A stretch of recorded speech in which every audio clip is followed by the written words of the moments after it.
정약용이 경고한 당신의 운을 빼앗아가는 사람 3가지 유형.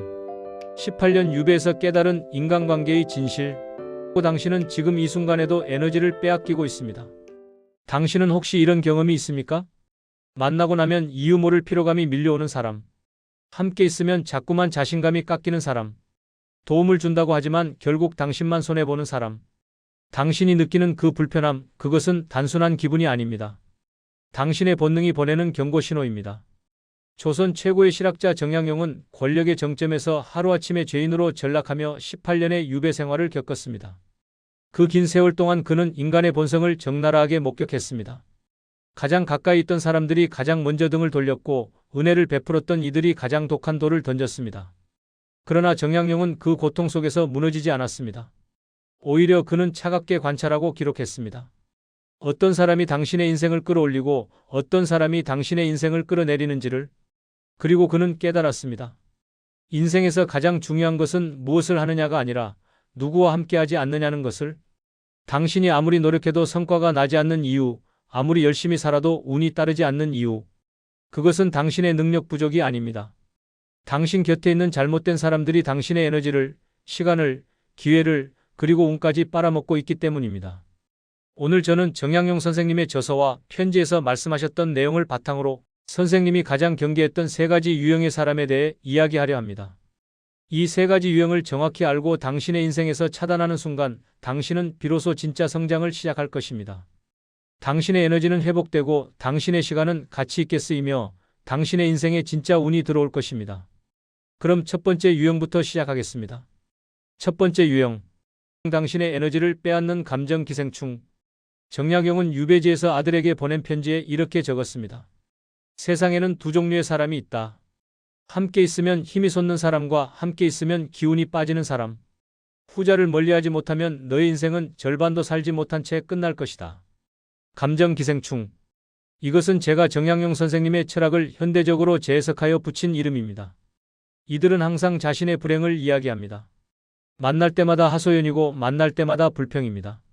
처음에는 당신도 공감하며 위로를 건넵니다. 그런데 이상한 일이 벌어집니다. 당신의 위로는 결코 그들을 나아지게 만들지 못합니다. 오히려 그들은 더 많은 불행을 찾아내어 당신에게 쏟아냅니다. 그리고 당신은 그 만남이 끝난 뒤 설명할 수 없는 무력감과 피로에 빠집니다. 왜 그럴까요? 정약용은 이를 기생이라는 개념으로 설명했습니다. 조선시대에는 기생충이 숙주의 영양분을 빼앗아 살아가는 것을 잘 알고 있었습니다. 정약용은 인간관계에서도 똑같은 현상이 일어난다고 보았습니다. 감정 기생충은 당신의 감정 에너지를 먹고 삽니다. 그들은 해결을 원하는 것이 아닙니다. 그들이 원하는 것은 누군가가 자신의 감정 쓰레기통이 되어주는 것입니다. 그리고 그 쓰레기통이 바로 당신입니다. 더 무서운 것은 이들은 당신이 행복한 것을 견디지 못한다는 점입니다. 당신이 좋은 소식을 전하면 그들은 금방 화제를 자신의 불행으로 돌립니다. 당신이 성취를 이야기하면 그들은 미묘하게 깎아내리거나 그래도 너는 좋겠다라며 당신을 불편하게 만듭니다.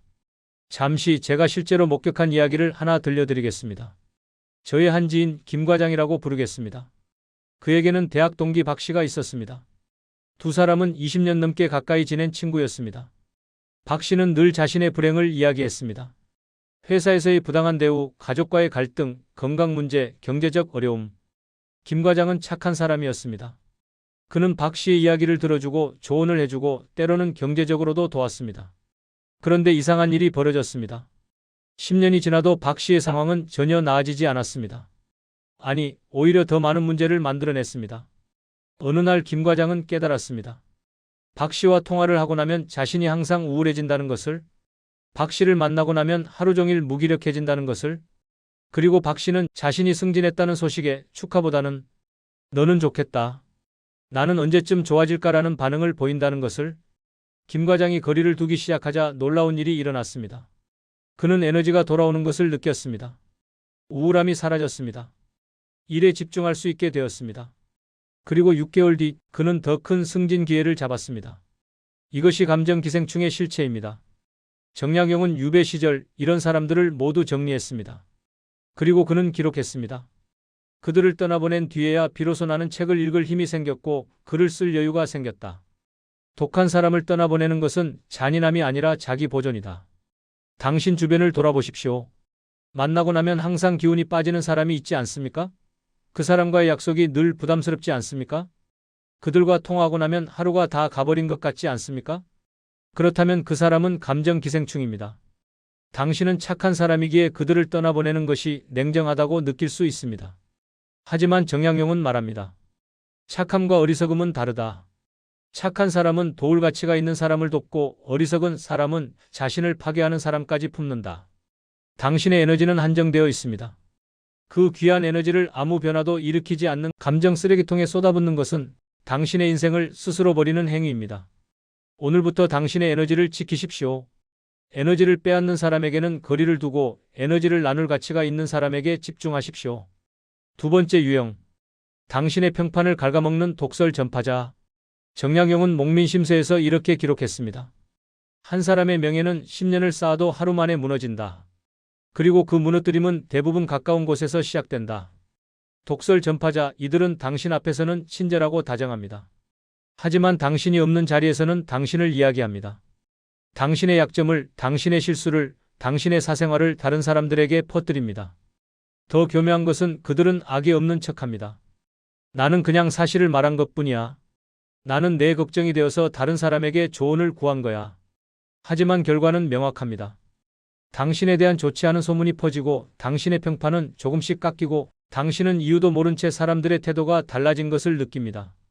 정약용은 이런 경험을 뼈저리게 했습니다. 그가 권력의 중심에 있을 때 동료 관료들은 그의 사소한 말 한마디까지 왜곡하여 왕에게 전했습니다. 결국 그는 역모의 누명을 쓰고 유배를 떠났습니다.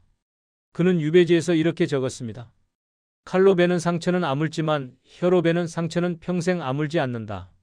그리고 가장 깊은 상처는 믿었던 사람의 혀에서 온다. 실제로 일어난 일을 하나 말씀드리겠습니다.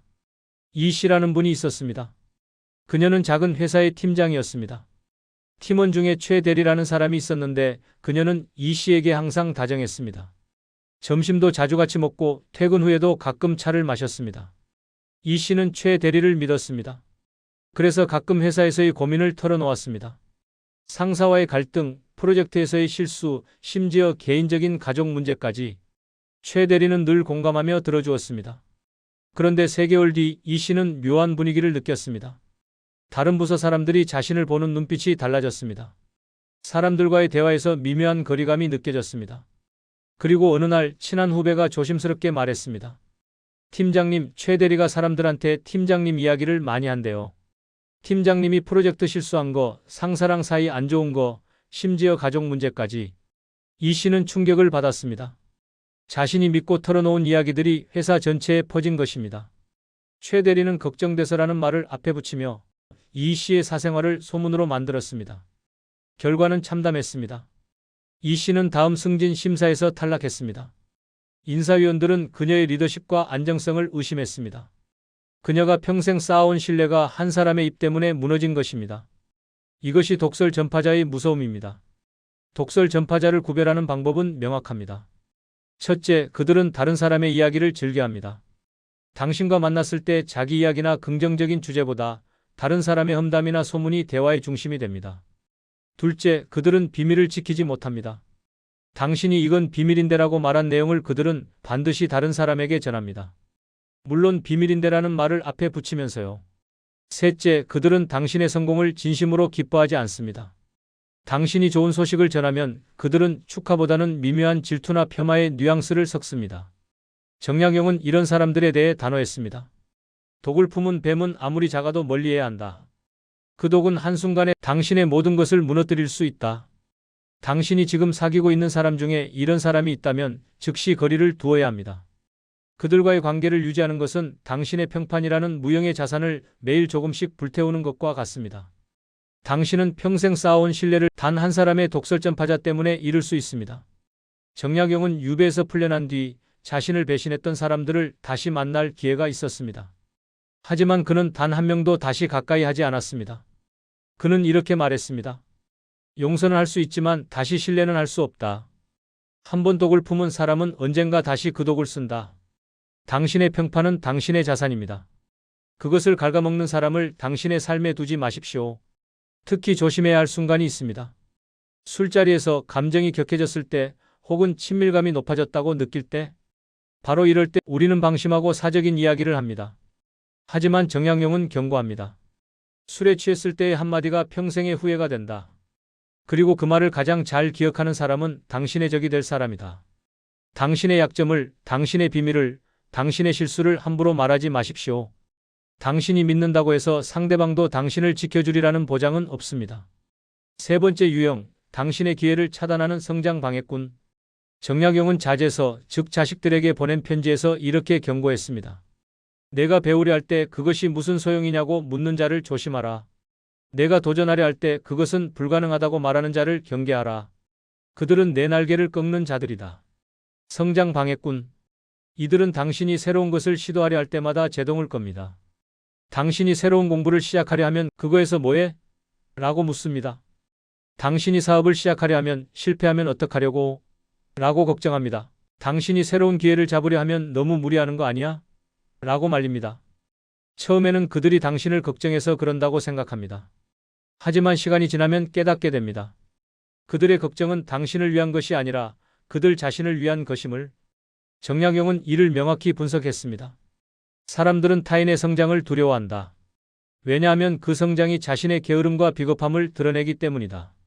그래서 그들은 당신을 자신의 수준으로 끌어내리려 한다.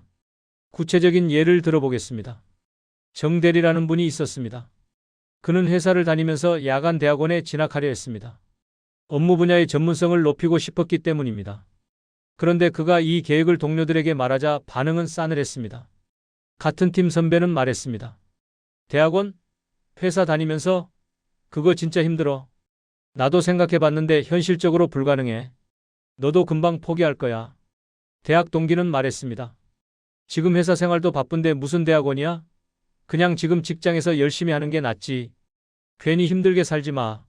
심지어 가까운 친구는 말했습니다. 야, 우리 주말에 만나서 놀기도 바쁜데 대학원 가면 언제 보냐? 너무 진지하게 사는 거 아냐? 정대리는 흔들렸습니다. 모두가 반대하니 자신의 결정이 잘못된 것 같았습니다. 하지만 그는 한 가지를 깨달았습니다. 자신에게 반대하는 사람들은 모두 현재 위치에서 정체되어 있는 사람들이라는 것을. 그들은 5년 전이나 지금이나 똑같은 불평을 하고 똑같은 자리에 있었습니다. 정대리는 결심했습니다. 그들의 말을 듣지 않기로. 그리고 그는 대학원에 진학했습니다. 2년 뒤 정대리는 석사 학위를 받았고 회사에서 중요한 프로젝트의 리더로 발탁되었습니다. 그리고 3년 뒤 그는 더 좋은 회사로 이직하여 임원이 되었습니다. 반면 그를 말렸던 사람들은 여전히 같은 자리에서 같은 불평을 하고 있었습니다. 이것이 성장 방해꾼의 실체입니다. 성장 방해꾼의 특징은 이렇습니다. 첫째, 그들은 자신도 성장하지 않습니다. 늘 같은 불평, 같은 위치, 같은 생활을 반복합니다. 변화를 두려워하고 안전지대에 머뭅니다. 둘째, 그들은 당신의 시도를 냉소합니다. 현실을 봐, 내가 뭐 할 수 있겠어, 그건 너랑 안 맞아라는 말로 당신의 불씨를 끕니다. 셋째, 그들은 당신이 성공하면 불편해합니다. 당신의 성장이 그들에게는 위협이기 때문입니다. 그래서 미묘하게 질투하거나 거리를 둡니다. 정약용은 18년 유배 동안 수많은 책을 집필하고 학문을 완성할 수 있었던 이유를 이렇게 설명했습니다. 유배지에는 나를 말리는 사람이 없었다. 나는 온전히 나의 길을 걸을 수 있었다. 만약 내가 권력의 중심에 남아 있었다면 나를 걱정한다는 이름으로 내 꿈을 꺾으려는 자들로 둘러싸였을 것이다. 이것은 역설입니다. 정약용은 유배라는 최악의 상황에서 오히려 최고의 업적을 이루었습니다. 왜냐하면 그곳에는 그의 성장을 방해하는 사람이 없었기 때문입니다. 당신 주변에 이런 사람이 있습니까? 당신이 뭔가 새로운 것을 시도할 때마다 찬물을 끼얹는 사람. 당신의 꿈을 이야기할 때마다 현실로 깨우려는 사람. 당신이 성장하면 미묘하게 불편해하는 사람. 그렇다면 그 사람은 성장 방해꾼입니다. 정약용은 이렇게 조언합니다. 내 꿈을 모든 사람에게 말하지 마라. 오직 너의 성장을 진심으로 응원하는 사람에게만 말하라. 그리고 너를 말리는 자가 있거든 그것을 확신의 신호로 받아들여라. 그들이 두려워할수록 그 길이 옳은 것이다. 당신의 기회는 한정되어 있습니다. 당신의 도전할 수 있는 시간도 한정되어 있습니다. 그 귀한 시간을 당신의 날개를 꺾는 사람들과 함께 보낼 수는 없습니다. 오늘부터 당신의 성장을 응원하는 사람만 당신 곁에 두십시오. 그리고 당신의 도전을 막는 사람은 단호히 거리를 두십시오. 성장 방해꾼을 거리두는 것은 관계를 끊는 것이 아닙니다. 그것은 당신의 인생에 대한 책임입니다. 당신은 당신의 꿈을 지킬 의무가 있습니다. 사람을 정리하는 것이 인생을 정리하는 것입니다. 정량용 선생님은 유배에서 돌아온 뒤 이렇게 적었습니다. 18년의 유배는 나에게서 많은 것을 빼앗아갔다. 지위, 명예, 재산, 건강. 하지만 그것은 나에게 더 귀한 것을 주었다. 바로 사람을 보는 눈이다. 오늘 제가 말씀드린 세 가지 유형을 다시 정리하겠습니다. 당신의 에너지를 빼앗는 감정 기생충, 당신의 평판을 갉아먹는 독설 전파자, 당신의 기회를 차단하는 성장 방해꾼. 이 세 가지 유형의 사람은 당신의 인생에서 반드시 정리해야 할 대상입니다. 그들과의 관계를 유지하는 것은 착함이 아니라 어리석음입니다. 당신은 혹시 이렇게 생각할 수 있습니다. 그 사람도 나름 힘든 사람이니까? 그래도 오래 알고 지낸 사이인데 내가 너무 이기적인 건 아닐까? 하지만 정량용은 말합니다. 자신을 지키지 못하는 사람은 아무도 지킬 수 없다. 자신의 인생을 소중히 여기지 않는 사람은 타인의 인생도 소중히 여길 수 없다. 사람을 정리한다는 것은 냉정함이 아닙니다. 그것은 자기 자신에 대한 책임입니다. 당신의 시간은 유한합니다. 당신의 에너지는 한정되어 있습니다. 당신의 인생은 단 한 번뿐입니다. 그 귀한 것들을 당신을 끌어내리는 사람에게 쏟을 수는 없습니다. 정량용은 500권의 책을 쓸 수 있었습니다. 왜냐하면 유배지에서 그는 자신의 시간과 에너지를 온전히 자신을 위해 쓸 수 있었기 때문입니다. 당신도 할 수 있습니다. 당신의 에너지를 빼앗는 사람을 떠나보내십시오. 당신의 평판을 해치는 사람과 거리를 두십시오. 당신의 성장을 막는 사람을 당신의 삶에서 지우십시오. 그러면 당신은 깨닫게 될 것입니다. 당신이 가지고 있던 에너지가 얼마나 큰지, 당신이 이룰 수 있는 것이 얼마나 많은지를. 마지막으로 정량용 선생님의 말씀을 전하며 마무리하겠습니다. 인생은 더하기가 아니라 빼기다. 좋은 것을 더하려 애쓰기보다 나쁜 것을 빼내는 데 집중하라. 독이 든 항아리에 아무리 좋은 물을 부어도 그 물은 독이 될 뿐이다. 먼저 독을 버려라. 그러면 맑은 물이 스스로 차오른다. 좋은 사람을 곁에 두는 것도 중요하지만 나쁜 사람을 멀리하는 것이 더 중요합니다. 왜냐하면 좋은 사람 한 명이 주는 긍정은 작지만 나쁜 사람 한 명이 주는 독은 치명적이기 때문입니다. 오늘부터 당신의 인간관계를 정리하십시오. 당신의 인생은 당신이 누구와 함께 하느냐에 달려 있습니다. 당신 스스로에게 물어보십시오. 지금 내 곁에 있는 사람은 나를 끌어올리는 사람인가, 끌어내리는 사람인가? 이 사람과 함께 있으면 나는 더 나은 사람이 되는가, 아니면 소진되는가? 이 관계는 내 인생의 가치를 더하는가, 아니면 빼앗아 가는가? 이 질문에 솔직하게 답하십시오. 그리고 용기를 내어 결정하십시오. 당신의 품격이 곧 당신의 운명입니다.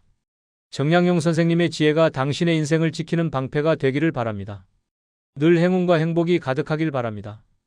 건강하세요. 감사합니다.